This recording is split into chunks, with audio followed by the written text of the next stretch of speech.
Défaite de la Tunisie 1-0 face à l'Australie. Première victoire de l'Australie en Coupe du Monde depuis 2010. Ils avaient gagné face à la Serbie. On débriefe tout ça maintenant. Quelle déception la famille, la Tunisie qui n'a pas réussi à jouer comme au premier match. Au premier match face au Danemark, ils avaient été très bons. Ça a été une de mes surprises de cette Coupe du Monde. Malheureusement là, pendant 85 minutes, ils ont été vraiment mauvais. Sans envie, sans grinta, sans vraiment être tranchants devant. Et dans les 10 dernières minutes, ils ont poussé, ils ont failli revenir. Mais forcément, un match de foot, ça se joue 90 minutes et pas 10 minutes. Côté composition d'équipe, la famille, on avait Mitchell Duck, le numéro 9 australien qui a marqué.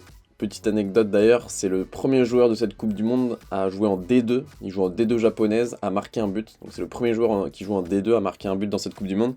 Donc ça démontre même que la Tunisie bat des records qui sont pas vraiment bons à battre.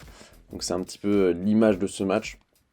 Et côté tunisien, si je dis pas de bêtises, c'est la même équipe qu'au premier match, avec toujours ce Djebali devant, Naïm Sliti, Skani devant, qui a été très bon d'ailleurs, on en reparlera par la suite.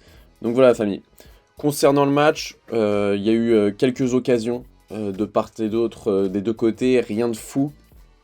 Excusez-moi la famille, je suis en manque de sommeil, là je me suis réveillé, j'ai mis le réveil pour vous faire ce débrief.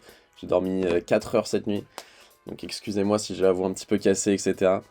Du coup, il y a le but de Duck à la 23e, sur cette très belle tête.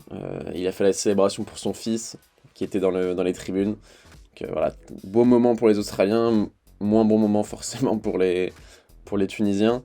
Et à la 40e, il y a une énorme occasion pour la Tunisie, qui passe juste à côté. Donc ils ont failli revenir avant la mi-temps, on sait que c'est le timing parfait pour marquer, malheureusement ça n'a pas été le cas.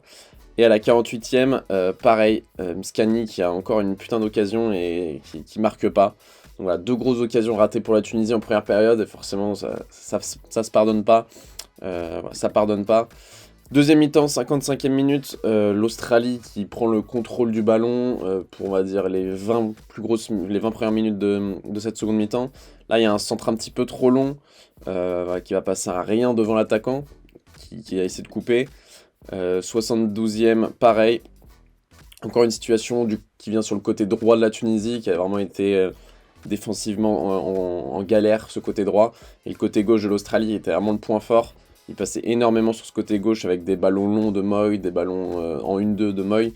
Et il cherchait constamment ce côté gauche. Et encore un deuxième centre qui a failli tromper le gardien tunisien. À la 72e, il y a Skani, le capitaine, qui a essayé de prendre les choses en main. Il a eu 2-3 occasions d'affilée, notamment là, la 72e, où le gardien fait un très bel arrêt, une frappe au premier poteau, qui va totalement arrêter.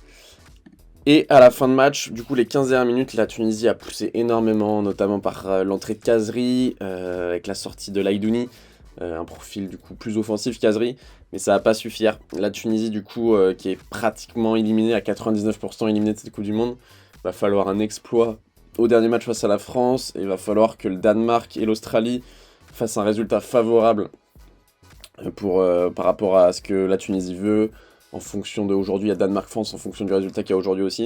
Donc voilà, c'est un petit peu galère pour la Tunisie.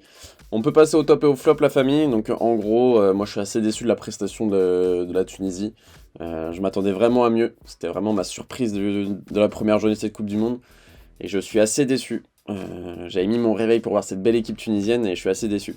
Donc l'homme du match pour moi les gars c'est Moy, le joueur très expérimenté qui est passé par Huddersfield, qui a joué en première ligue, etc.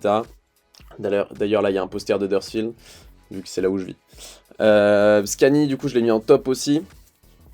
Juste pour rapidement sur Moy, il a vraiment été la pièce maîtresse de cette Australie. Tous les ballons passés par lui, que ce soit en conservation ou en jeu rapide, puisqu'il a une qualité de pied, son pied droit est vraiment très bon. Et il peut permettre de lancer des attaques rapides, il peut permettre de conserver le ballon avec son jeu de conservation. Donc c'est vraiment un joueur, c'est pas pour rien qu'il a joué des années et des années en première ligue, c'est que c'est vraiment un très bon joueur. Skani du coup que j'ai bien aimé, vraiment j'ai bien aimé, très fin techniquement. Les supporters tunisiens, lors de ma dernière vidéo, m'en avaient beaucoup parlé. On me dit ouais tu devrais vraiment te renseigner sur ce joueur parce qu'il est vraiment un bon technicien, etc. Je me suis renseigné et vous avez pas menti, sur ce match-là il a été très bon. Moi j'aime beaucoup ce joueur là, je sens vraiment qu'il a une qualité technique très au-dessus de la moyenne et c'est très agréable de le voir jouer. Meria, le défenseur que j'ai bien aimé côté tunisien, même s'il n'y a pas de clean sheet, j'ai trouvé vraiment que c'était le pilier de cette défense. Toutes ses couvertures dans cette défense un petit peu à 3 ou à 5, il était vraiment l'essuie-glace, que ce soit par sa vitesse, sa puissance athlétique, il remportait ses duels et j'ai trouvé que techniquement il était bon aussi. Donc vraiment très bon match de sa part. Il avait une bonne qualité d'anticipation, j'ai beaucoup aimé. Djebali, très déçu. Au premier match, c'est vraiment été un des joueurs qui m'a le plus plu. Là, il a été trop timide. Il a essayé de peser toujours cette défense avec son côté hargneux, son côté téméraire, mais il n'a pas réussi. Il manquait toujours ce petit truc, ce crochet un peu trop long, cette passe un peu trop molle. Qu'est-ce qu'il y a d'autre? Cette vision du jeu, peut-être mal placée par certains moments.